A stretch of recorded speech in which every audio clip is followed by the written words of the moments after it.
Hello everyone and welcome back to another video. Today I'm going to discuss the role of government in regards to gun control.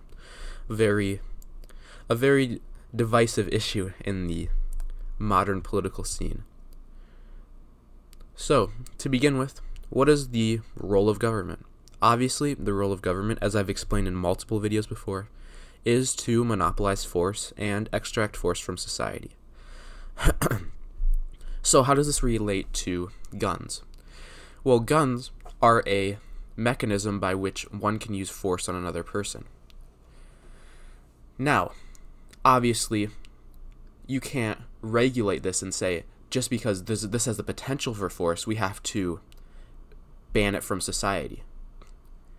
However, there is an extent to which the simple ownership of a type of gun can be implicitly, like, the only purpose of this could be to use force on another person.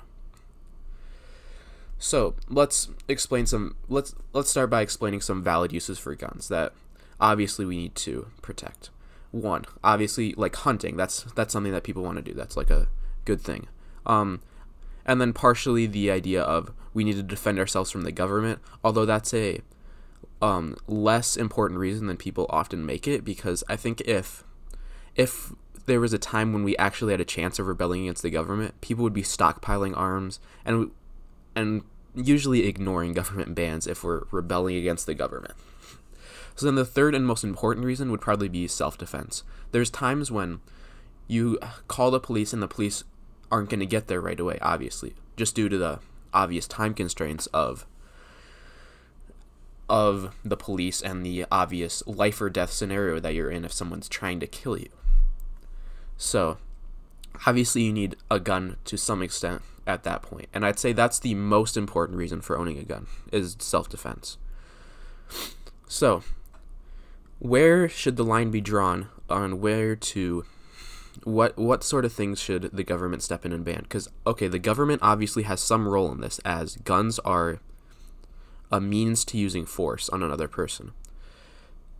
So, since the government's role is to monopolize force and extract it from society, it should obviously have some role relating to guns.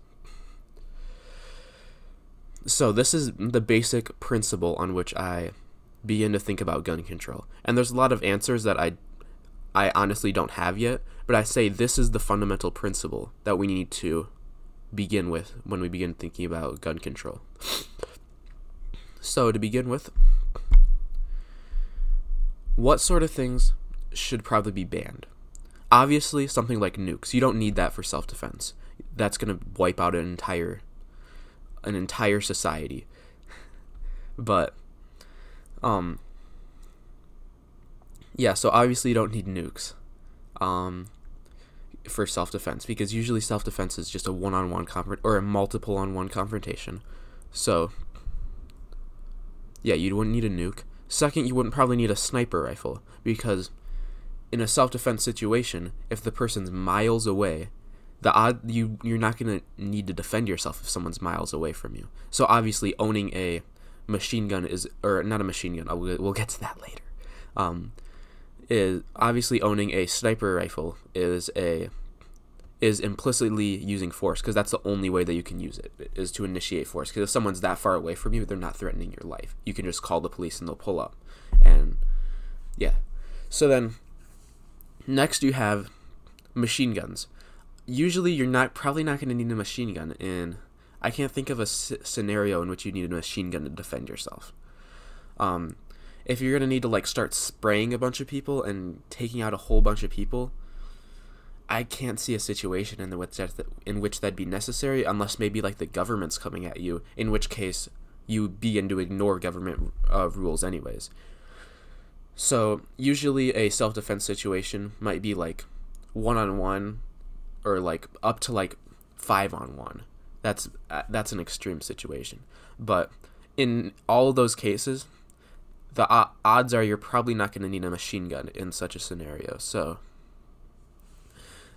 owning of a machine gun would be an implicit act of force, since the only proper reason to own a machine gun would be to initiate force on another person.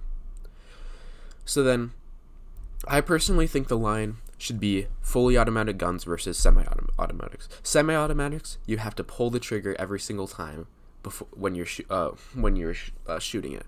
So in a self-defense situation, this makes sense because you're just gonna pop, and then you're just gonna get that person who's trying to attack you.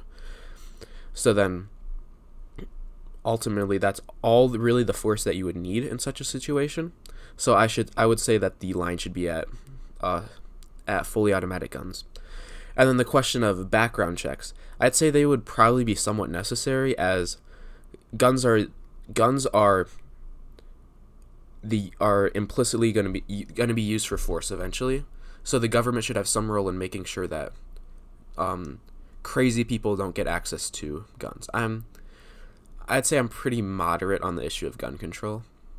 So I'm open to a lot of other ideas, like the idea of a gun registry, but I don't know. I'd have to think about that one a lot more, and I ultimately don't know if that would be the best idea.